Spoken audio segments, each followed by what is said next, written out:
Man, that was a long run. I'm just delighted to be here with you today, and aren't we glad to be alive? And John O'Leary, thank you for your message. Unbelievable. We really appreciate you.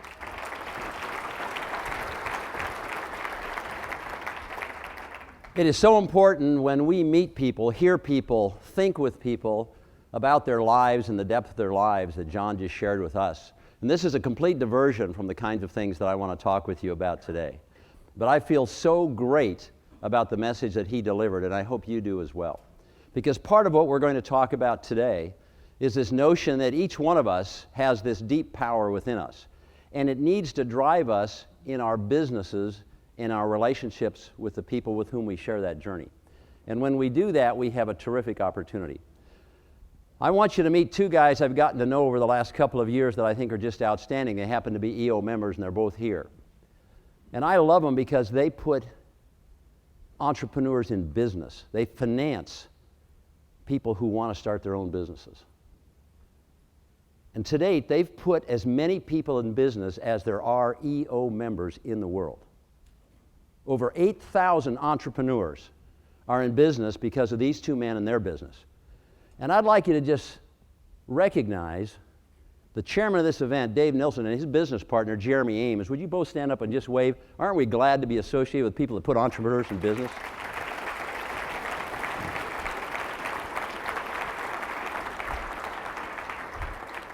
And then picking up on John's message, I need to say this, it's very important. Lindsay, I love you. And there is power in more. I want you to know that. So we'll talk about that later, Lindsay, and have a great time. We get to talk for just a few minutes, and then this afternoon in the workshop, we're going to go into more substantial detail on some things that I don't normally address when I talk to EO audiences. Many of you know that I like to talk about the power of our own lives and the ability to take ourselves wherever we want to go. And John has done that better than I could ever possibly do that today. The notion that this deep, deep feeling of love that we have for people close to us, but more importantly, those people with whom we work and share the journey in our communities, in our families. The lucky chance, the strangers that we meet. I mentioned to John when we were talking a few minutes ago, we were talking about the test of character. And I said character is defined by how you treat those who cannot help you and cannot hurt you. Think about that. It's how we treat those people that don't have the power to influence us in any way. It's the wait staff that help us at our tables. It's the people that make our beds in our hotel rooms. It's the homeless person on the street that we have the power to choose to help or not help.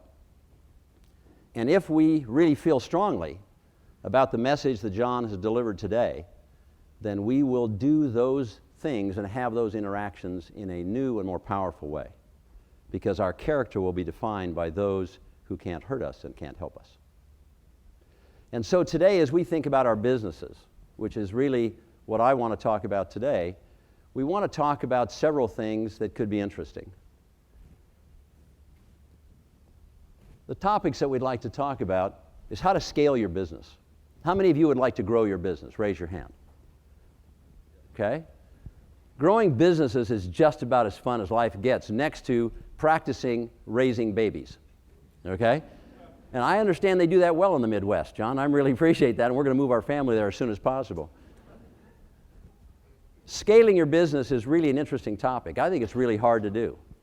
It's very challenging because, first of all, we have to be prepared to do the scaling. We're the leader of the business. We are the CEOs. We are the chief of the enterprise. And so if we aren't prepared to do that in every respect, we will find success elusive. It'll be more challenging for us.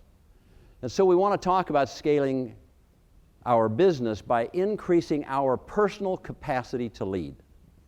There's been some wonderful research that's been done by LGE Laboratories. Two guys, Tony Schwartz and Jim Lehrer. And they've done 25 years of research, first starting with just world-class athletes. And if you name a world-class athlete today, they've probably tested and worked with that athlete in their laboratories. And they thought after a while, what if we took some of these same training rituals, mechanisms, practices, and worked with CEOs. Could we increase their capacity to lead, to be successful? And so they posited that about 15 years ago, and they began working with these great entrepreneurial leaders. And what they found on average was a 27% increase in performance by CEOs using these world-class methods. We're going to talk about that in great detail today, and I'll give you the research that they've made that'll help you in a significant way. And we'll talk about that in the workshop, and we won't have time this morning to get into that. But there's some really great practices and techniques, rituals that you can use that will dramatically improve your performance. And so we want to talk about that. And then we're going to talk about actual case studies of businesses. 4 businesses that I've owned, that we've scaled. And what did we learn in that process of how to scale a business? About ourselves, about our colleagues, about the business itself, about the industries in which we're in. And we're going to do it interactively. I'm going to pose a circumstance for you, and I'm going to show you what the business was and all the data around it when we bought it. And then I'm going to ask you some leading questions about what do you think we should know? How would you approach it? How would you think about scaling this business? And then I'll show you the result, the actual result of the business that we own. 1 is a turnaround. 1 is a startup. 1 was a $10 million company when we bought it. And 1 was an $80 million company when we bought it. And we'll show you the results and then tell you how we got there and what the critical factors were in that. And so we'll do that during the workshop. And so it creates an opportunity for us to share in real life businesses that we know something about and businesses that had some modicum of success. And if we have the time, I'll tell you about 1 spectacular failure that I had. Any of you had any failures in your life? Yahoo, okay, front and center. I raised my hand first. Absolutely. We fail in a lot of ways. We fail sometimes in our personal relationships, our community and business relationships, and sometimes we just make bad judgments. And oftentimes it's because we allow things to get in the way, okay? And some of those things might be risk. One of my favorite stories, and Eric Slabaugh, who's a Seattle chapter member here, it's his absolute favorite story. I was sitting in the White House one day waiting for Mr. Ramo to show up to meet with the president. Mr. Ramo is the R in TRW, a pretty large multinational corporation. And he came bursting through the doors with as much energy as I've ever seen, and we ushered him into the Oval Office to meet with the president. I was invited to sit down, and the president and I were sitting down, but Mr. Ramo never sat down. He walked around, he was pumped up, he was excited. And we asked him why he was so excited, and he said, because we're launching a satellite at Cape Kennedy tomorrow, $500 million satellite. We have bet the company, risk, we've bet the company on that satellite. It's an intelligence satellite, and if we get this satellite launched and it works, it'll unlock the doors to the Department of Defense for our contracting for decades to come. He was really excited. He never once took a seat. And finally, at the end of the conversation, he said, Mr. President, I'd love to have you come down and join us at Cape Kennedy. And the president said, well, I got a couple other things I got to do. We're withdrawing from Vietnam. We've got a couple of other issues on the table. Don't think I can make it, but how about taking Warren with you? I said, Yahoo, I'm 27 years old. I've never seen a rocket launch. This is fantastic. So I'm ready to go. So we get on his private jet, and we're flying down to Florida. And as we go down to Florida, I notice he never buckles his seatbelt. He never sits down. He's pacing up and down. He's clapping his hands. He's talking in a loud voice. He's excited for the rocket launch. We get down on the VIP reviewing stand. This majestic rocket off in the distance is just phenomenal, gleaming in the sunlight. He's fired up, and he's walking up and down. There are a few TRW employees there, and they're leading cheers. And finally, we hear the countdown, 10, 9, 8, 7, 6. Huge clouds of smoke come out from underneath this rocket. Great flames begin to boost this rocket off the launch pad.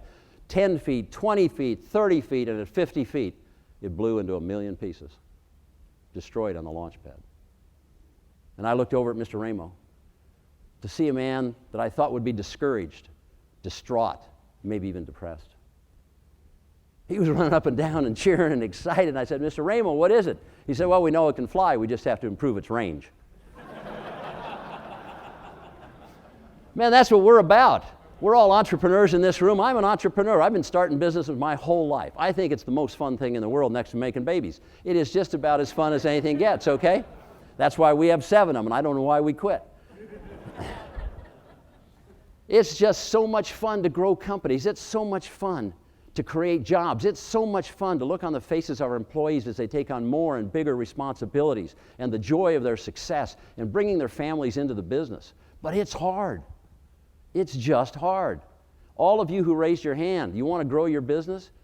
It is hard, but it's rewarding and it can be done. But there's a process I will suggest to you today that if you follow, you have a much greater chance of success. A much greater chance of success. Value risk assessment as an important part of what you do. And how you value risk, how you think about risk is a critical piece of your success. A few years ago, I was attending a dinner in the East Room of the White House, a black tie dinner. President Lyndon Baines Johnson was holding court, a man from Texas. And he's a big man. And if you think your ego is big or my ego is big, think about the egos in Washington, D.C. It's just a different world. These are epic egos, and Lyndon Johnson was the leader of the team. He was the captain, okay? And so we were about to sit down for dinner, and he turned to his friend Bill Moyers, a very famous journalist, and he said, "Bill, would you ask for a blessing on the food and say the prayer?" Bill nodded. Everyone bowed their heads. Bill started speaking. Finally, the president said, Bill, I can't hear you." Whereupon Bill, without raising his head, said, "Mr. President, I wasn't talking to you." Mr. Johnson didn't know that he was second in that conversation. I think sometimes we let our egos get too far out in front, and we have to deal with our egos in ways that don't become impediments. My observation in having consulted with, talked to, run, managed, led, created lots of businesses is that very frequently we are the impediment to scaling your business. We are in the way of growth. Sometimes it's our ego. Sometimes it's our lack of skill. Sometimes it's our lack of knowledge. And so we have to get out of our own way. We have to subordinate our ego. We have to be more humble sometimes if we're going to be successful. I came home one night. My wife and I had been traveling in the Far East, China. And you know how it's just great when you get home in your own bed, finally after a long trip? I mean, we were just dog tired. And so we laid down in our bed.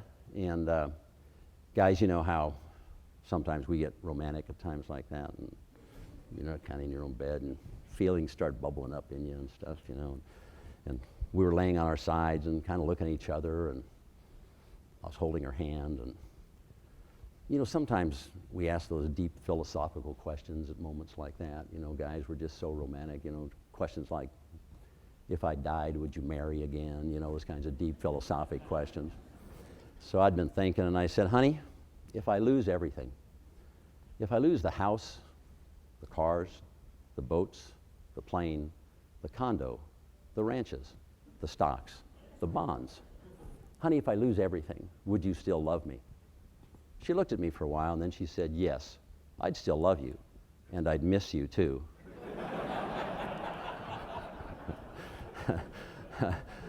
I think we need to be grateful and have gratitude for that which we've built. I admire so much what you've done in business. And whether you're running a $1 million company or a 3 or a 5 or a 10 or a $100 million company, that's hard. It's difficult. It's challenging. And what you do with your work life is amazing. And it gives you the power, I believe, in many ways, to be that great father, that great mother, all right, that significant other. It gives you a chance to be a force in your community, to do the good things, to answer the question, what more can I do? It gives you the power to do that. And more than importantly, it gives you the power to shape your own life in a way that will drive you to unbelievable success. Well, let me make a couple of observations. First, is that the way you scale companies is you have a driving vision and you have absolute strategy that flows from that vision. And if you miss those two pieces, don't go any further. That vision must be as clear to you as me standing on this stage today. Must have that vision with absolute clarity. And then every strategy to scale your business must flow from that vision. Next, you must define you in a way that makes you an asset to the process and not a liability. You must do an inventory of who you are and what you bring to the table and what you bring to the game. because scaling a business is tough. Whether it's organically or transformationally, it's a tough job. Next, never underestimate the need for absolute preparation. When I was playing in the NBA, I can tell you, I'm a small guy and I don't have the skills that a lot of people have, but man alive, nobody prepared harder than I did. That's the only way I could compete. Sometimes those of us with average skills and abilities have to work harder to prepare. So preparation is really essential. And lastly, you just got to work your butt off. It's hard. Don't focus on success. Focus on the 6 words that define it. Create your vision, drive your strategies, define yourself in the process. Make sure you've got a team around you. And when you do that and you prepare well and you work hard, you will have absolute success. So what we're going to talk about this afternoon in the workshop is how you can become an entrepreneurial athlete and scale your business. A whole body of research and work that will drive your future. I look forward to talking with you about it. We're going to have a great time this afternoon. John O'Leary, thanks for being in my life as a new friend. Take care.